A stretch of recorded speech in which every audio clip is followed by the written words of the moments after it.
Hi everyone, hope you're good. In my this video, I'm going to show you about Lenovo PC USB port issue.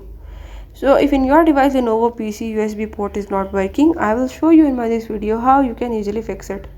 What you have to do is to follow all the steps, watch complete video, and if you are new here, don't forget to subscribe. Let's watch the video and learn it.